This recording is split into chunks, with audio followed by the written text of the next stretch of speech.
रामेश्वर नाम का एक ब्राह्मण अपनी माँ के साथ रहता था। वो दिन रात भगवान शिव की भक्ति किया करता था। शिव नाम का जाप सदैव उसके मुख पर रहता था। ओम नमः शिवाय, ओम नमः शिवाय, ओम नमः शिवाय।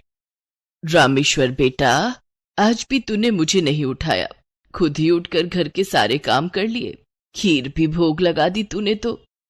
हाँ माँ, मैंने सोचा फटाफट से काम करके खीर बना लेता हूं। शिवजी भी खीर के इंतजार में बैठे होंगे। ये लो, भोग की खीर खाकर बताओ कैसी बनी है। रामेश्वर बेटा, इस खीर को तू बचपन से शिवजी को खिलाता आ रहा है। जब तेरे बापू जिंदा थे तब वो प्रसाद की खीर खिलाते थे, और उनके जाने के बाद तूने ये नियम बना लिया। तेरी खीर बहुत ही स्वादिष्ट बनती है बेटे, और मुझे पता है भगवान शिव भी तेरे हाथों की खीर खाने के इंतजार में रहते होंगे। तभी तो मैं सुबह जल्दी उठकर सबसे पहले खीर ही बनाता हूँ, ताकि भगवान शिव को भोग लगा सकूं।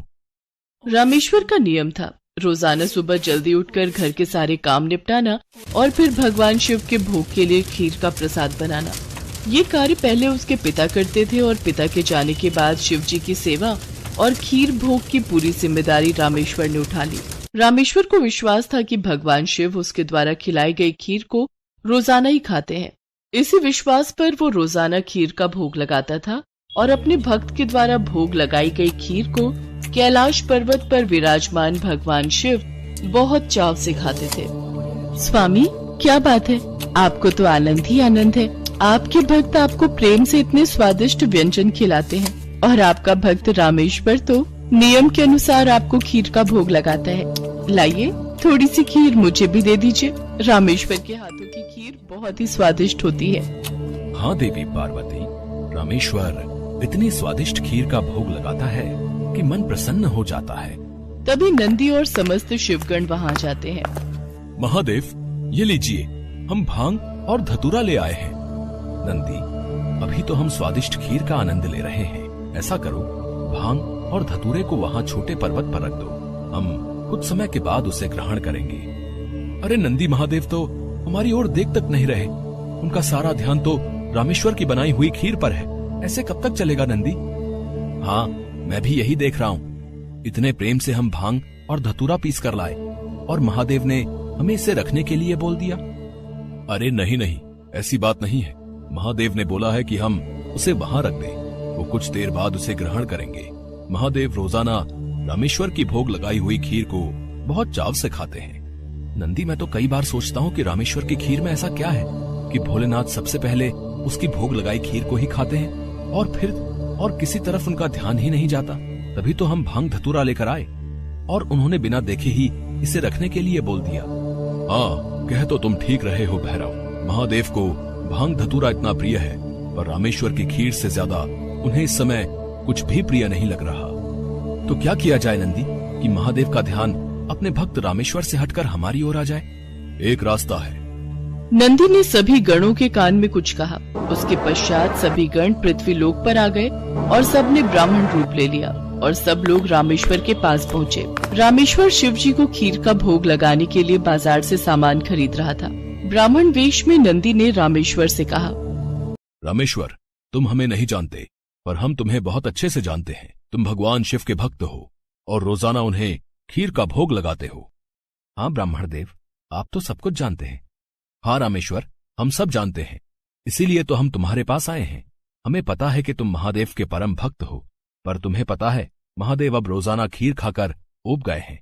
इसलिए अब तुम कुछ दिनों के लिए खीर का भोग रोक दो। तुम एक काम क्यों नहीं करते? तुम महादेव को सप्ताह में एक दिन खीर का भोग लगाया करो, जिससे महादेव को और अधिक स्वाद आएगा। अब महादेव को इतने सारे भक्त पूजते हैं। महादेव भी तो इतने सारे भक्तों के द्वारा दिए भोग को ग्रहण करते हैं।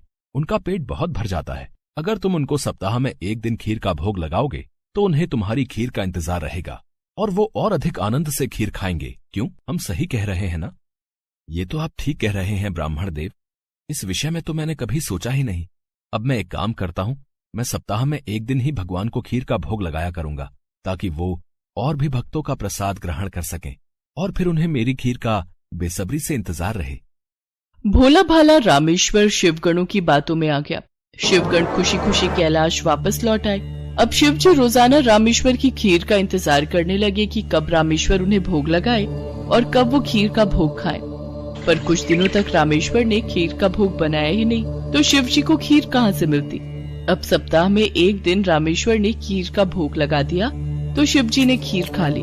फिर उसके बाद कुछ दिन और खीर नहीं मिली तो भगवान शिव सोच में पड़ गए। उन्होंने अपने नेत्र बंद किए और उन्हें सारी सच्चाई पता लग गई और भगवान शिव को गुस्सा आ गया।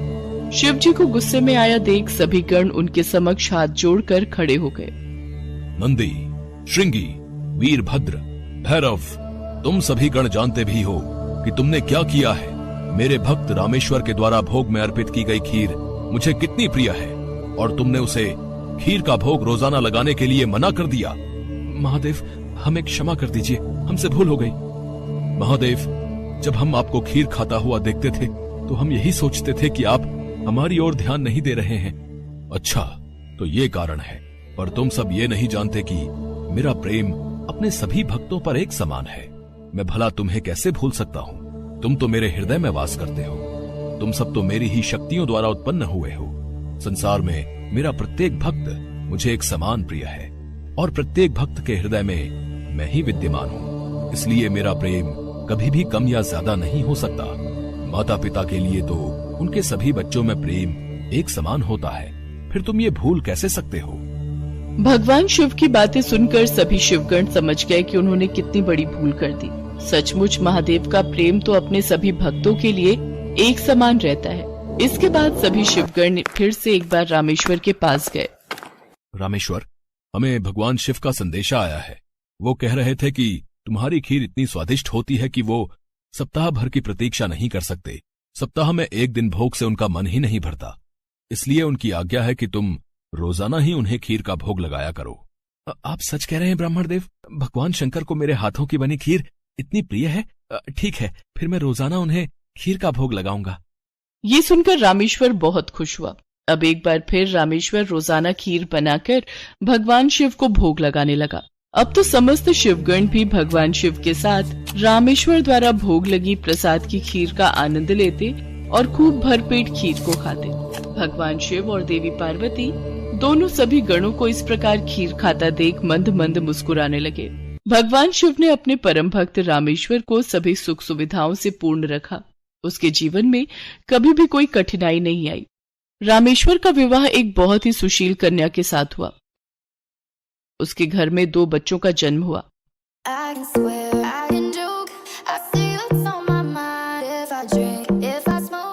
अपने परिवार के साथ संपूर्ण जीवन खुशी खुशी व्यतीत करके रामेश्वर अंत में मोक्ष को प्राप्त हुआ।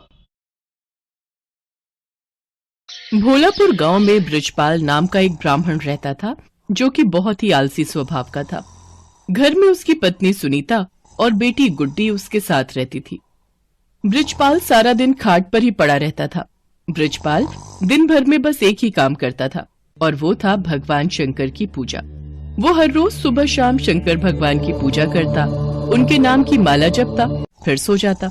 अपने आलस के कारण सारा दिन सोए रहने की वजह से अक्सर ब्रजपाल और उसकी पत्नी में खटपट होती रहती। अब उठ भी जाओ जी, कितना सोओगे? चलो अब खाना खाकर खेत चले जाओ, फसल काटने का समय हो गया है।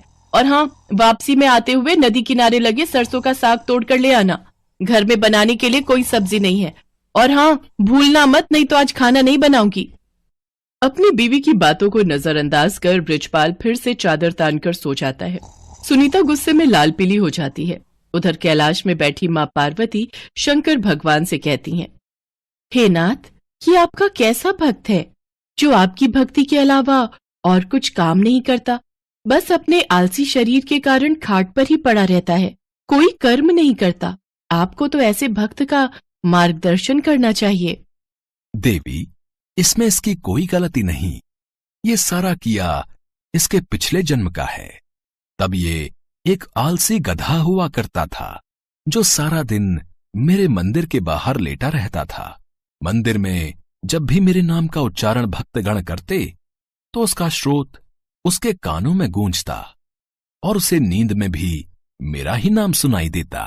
फिर एक रोज श्रवण मास में ये चल बसा और फिर अगले चारों में इसने मनुष्य रूप में जन्म लिया। लेकिन इसके पिछले जन्म के आलसी स्वभाव ने इसका पीछा नहीं छोड़ा। जब सही समय आएगा तब मैं इसे ज्ञान दूंगा। हे भगवान, क्या करूं मैं इस आदमी का? ये तो फिर से लेट गए। कब से कह रही हूँ उठ जाओ, खेतों में फसल बड़ी हो गई है। अगर समय रहते उसे नहीं काटा तो उसे जानवर चढ़ जाएंगे या कोई चुरा लेगा। सुन रहे हो ना मैं क्या कह रही हूँ? हे शिव जी, ना जाने इनका आलस कब खत्म होगा। इनके आलस से तो मैं अब तंग आ चुकी हूँ।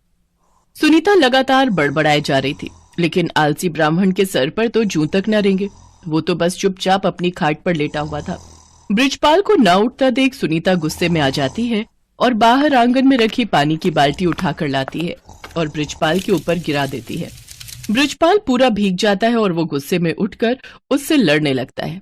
काफी देर तक दोनों में खूब कहासुनी होती है। फिर वो गुस्से में घर से निकलकर शंकर भगवान के मंदिर में चला जाता है और वहां पहुंचकर शंकर जी से कहता है, हे शंकर भगवान, अपनी पत्नी की रोज रोज की झिकझिक से मैं तंग आ चुका हूं।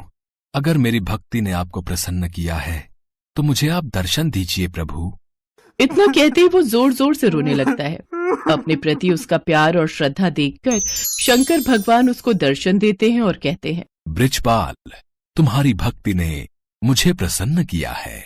तुम सचमुच मेरे परम भक्त हो। कहो, तुम्हें मुझसे क्या वरदान चाहिए? हे प्रभु, मुझे ऐसी कोई चीज दीजिए जो मेरी हर बात माने और मेरा सारा काम कर दे। ये लो मेरा ये छोटा त्रिशूल। तुम इस त्रिशूल को जहां भी रखोगे वो अपना काम खुद ही करने लग जाएगा और काम पूरा होने के बाद ही रुकेगा। लेकिन हां, अगर तुमने इसे काम के लिए मना किया तो ये हमेशा हमेशा के लिए गायब होकर वापस मेरे पास आ जाएगा। भगवान शंकर उसको त्रिशूल देकर अंतर्ध्यान हो जाते हैं। त्रिशूल देखकर बृजपाल ये सोचकर बड़ा खुश हो जाता है कि अब से उसे कुछ भी काम नहीं करना पड़ेगा। इसके बाद वो त्रिशूल लेकर घर पहुंचता है और अपनी पत्नी और बेटी को त्रिशूल के बारे में सारी बात बताता है। अगले दिन सुबह ही बृजपाल ने भगवान शंकर का नाम लेकर उस त्रिशूल का इस्तेमाल शुरू कर दिया। वो जैसे ही त्रिशूल को घर के बीचों बीच रखता, सारे घर में अपने आप ही सफाई हो जाती। वो जिस भी चीज पर उस त्रिशूल को रख देता वो अपने आप काम करने लग जाता। खेतों में रख देता तो अपने आप ही सारी फसल कट जाती। ऐसे ही कई दिन बीत जाते हैं। एक रोज जब सुनीता गुड्डी के साथ अपने मायके गई होती है तो बृजपाल त्रिशूल को गैस के पास रखकर कहता है, मेरे लिए जल्दी से स्वादिष्ट सा भोजन तैयार कर दो। चूल्हे पर अपने आप कढ़ाई चढ़ जाती है और उसमें खुद ही तेल मसाले पड़ने लग जाते हैं। देखते ही देखते स्वादिष्ट पकवान बनकर तैयार हो जाते हैं, जिन्हें बृजपाल बड़े ही चटकारे लेकर खाता है। आहा हा हा, वाह, मजा ही आ गया। वाह वाह वाह, क्या स्वाद है। रोज भाग्यवान के हाथों का भोजन करके तो मैं परेशान ही हो गया था। सच में कमाल का है ये त्रिशूल। खाना खाकर बृजपाल आराम से गहरी नींद में सो जाता है और फिर जब अगली सुबह जागता है तो कुएं के पास जाकर उस त्रिशूल से कहता है, जल्दी से मेरे नहाने के लिए कुएं में से पानी निकालकर इस बाल्टी में भरा जाए। कुएं में से पानी निकालना हो, पौधों को पानी देना हो, साफ सफाई, कपड़े, बर्तन, सभी तरह के काम वो त्रिशूल बृजपाल के कहते ही कर देता।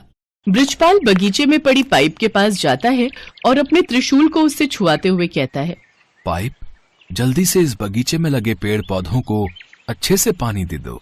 पाइप अपने पौधों में पानी देने लग जाती है। फिर आलसी ब्राह्मण खुश होते हुए आराम से सोने चला जाता है, लेकिन सोने के कुछ देर बाद ही लाइट चली जाती है।